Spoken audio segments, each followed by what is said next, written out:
So while we're here talking about classic knives, we can't not mention the Morakniv. So what's the difference in these two? Because they look almost the same. So they pretty much are exactly the same. Exact same handles, exact same shape, exact same size, exact same blade grind.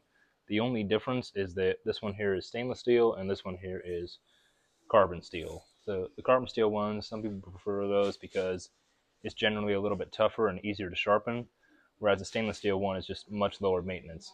And I believe the carbon steel ones also run a few dollars cheaper generally as well. So what's something like this go for? I think these are 22 and those are 19. Wow.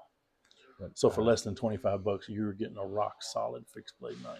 Yeah, so they're only half tang, which again, I mean, sub $25, not China made, razor sharp. Yeah, that's what I was noticing. I was like, oh my gosh, I have never seen a Mora knife that didn't shave hairs out of the package. Right. So with the carbon, you got to take a little more care of it because I've got carbon knives at home, and you have to oil them up. They'll catch rust pretty bad, but they're going to pick up marks on them from using them, like for cutting up food or for especially basically lemons. Anything. But yeah, vegetation, meat, anything like that, it's going to mark it up. But as long as you keep some oil on it and take good care of it, it's not going to rust out. Basic maintenance, you should be fine. Yeah, that is these crazy sharp.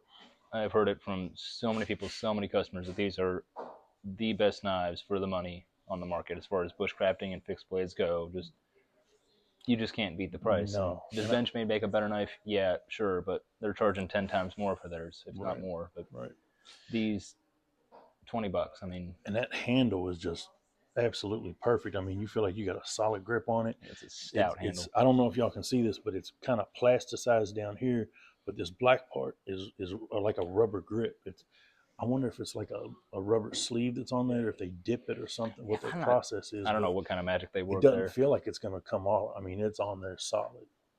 And then that Scandinavian grind on there too. Not only do they get that razor sharp, but it's super easy to resharpen on a stone because, you know, usually you have to fine tune it and really look for that angle on there. But this, you just lay it flat. You just lay it flat and tilt it until it stops. Yep. That is incredible. And the thing is, with that being carbon and this being stainless, this is the stainless, that's the carbon. Yeah. You really can't tell any difference in the sharpness, but I guess this is going to sharpen up easier necessarily than the stainless. So, and they're made in Sweden, so you know it's good Swedish steel. They've got this process down better than about anybody I can think of, and they crank out a lot of knives.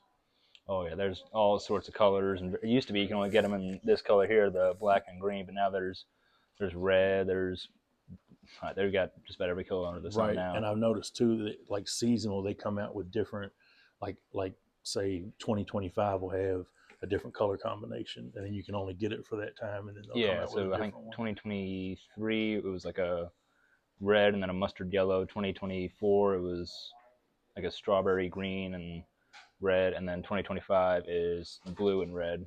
Gotcha. Yeah, these are really nice knives. I couldn't not talk about these because they sell so many and they make so many, and they're just absolute classic. You can't go wrong with a Mora knife for sure. They're one of my favorites. So they have them at Red Hill Cutlery. So give them a look. They make a great gift, or they make a great knife to throw in your belt and get out in the woods. So check them out.